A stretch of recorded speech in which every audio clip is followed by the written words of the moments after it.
করে তিনি সেটা অনলাইনে ক্রয় করার পরে 53 দিন পরে, যেখানে ভুক্ত অধিকারের 60 ধারা অনুযায়ী স্পষ্ট করে বলা আছে যে পণ্য ক্রয়ের 30 দিনের মধ্যে অভিযোগ করতে হবে, সেখানে যিনি ক্রেতা ছিলেন তিনি অনলাইন থেকে পণ্যটি কেনার আপনার 53 দিন পরে উনি ভুক্ত অধিকারে কমপ্লেন করে। এখানে আরেকটা ইম্পর্টেন্ট বিষয় আমি আপনাদেরকে নোট দিতে চাই, আমার সানবিজ বাই তনি প্রতিষ্ঠান কোনোদিন কারো কাছ থেকে অ্যাডভান্স কোনো টাকা পয়সা নেয় নাই, আমরা কোনো কাস্টমার থেকে অ্যাডভান্স নিই না, আমরা সম্পূর্ণ ক্যাশ অন ডেলিভারি দিয়ে। ওনারা বন্ধ করে সাময়িক সময়ের জন্য, কিন্তু ওনারা পোস্ট করে যে সিলগালা করা হয়েছে, তো সিলগালা আর সাময়িক সময়ের জন্য বন্ধ, দুইটা কিন্তু দুই জিনিস।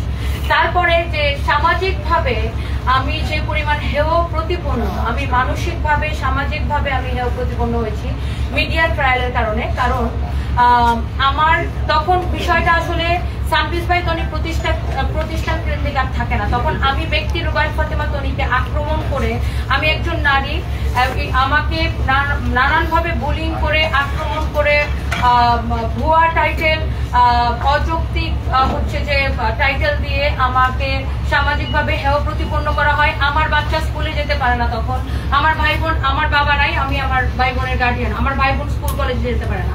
মহামান্য আদালত যখন বারবার আদেশ দেয় তখন সেখানে ওনাদের দুজন কর্মকর্তা এবং ওনাদের আইনজীবীগণ উপস্থিত ছিলেন, তাহলে ওনারা কি শুনে নাই যে মহামান্য আদালত কি বলেছে? এবং অর্ডারের পরে আমি অ্যাডভোকেট সার্টিফিকেট আমি নিজে ডিসি মহোদয় এবং জব্বার মন্ডলকে হোয়াটসঅ্যাপে পাঠাই, আমি মেইল করি নিজে। এবং আমি যখন, কারণ আমার একটা দিন যাওয়া মানে আমার ব্যবসা নষ্ট হয়, একটা দিন যাওয়া মানে আমি আজ এখন পর্যন্ত আমার স্টাফদের কোনো বেতন বোনাস দিতে পারি নাই। জাতীয় ভুক্ত অধিকার সংরক্ষণ অধিদপ্তর না হলেও 25 থেকে 30,000 অভিযান কিন্তু তারা পরিচালনা করেছেন, সেখানে অ্যাকসেপ্ট আমি একমাত্র যে কিনা যার দোকান ওনারা এতদিন বন্ধ রাখলেন কোনো অদৃশ্য কারণ ছাড়া, এবং যেখানে অভিযানের পরের দিনই আমি কিন্তু জরিমানাটা দিয়ে দিই। বিগত এই কয়দিনে আমি একজন উদ্যোক্তা হিসেবে আমার তো আমি তো অনেক কিছু শিখেছি। তো আমি একটা জিনিস হাইলাইট করতে চাই, সেটা হচ্ছে সানবিজ বাই তনি পাকিস্তানি আর অন্য কোনো দেশের আমি নামও বলতে চাই না, সানবিজ বাই তনি তার প্রত্যেকটা পণ্য তার নিজস্ব ট্যাগে বিক্রি করবে, নিজস্ব ব্র্যান্ড ট্যাগে বিক্রি করবে। বিকজ সানবিজ বাই তনির পণ্য মানুষ কিনে সানবিজ বাই তনিকে দেখে, তো সানবিজ বাই তনি তার নিজস্ব ট্যাগে, সানবিজ বাই তনির ট্যাগে কিন্তু এখন প্রত্যেকটা পণ্য যাবে।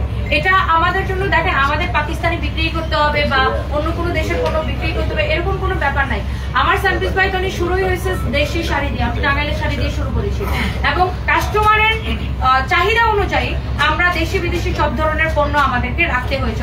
আমার মতো কেউ যখন একজন প্রতিবাদী নারী যখন প্রতিবাদ করে, তখন প্রতিবাদী নারীকে এই সমাজের অনেকেই এই প্রতিবাদী নারীকে মেনে নিতে পারে না। এই যে নারীর প্রতি সহিংসতার বিষয়টা এখানে আবারও স্পষ্ট।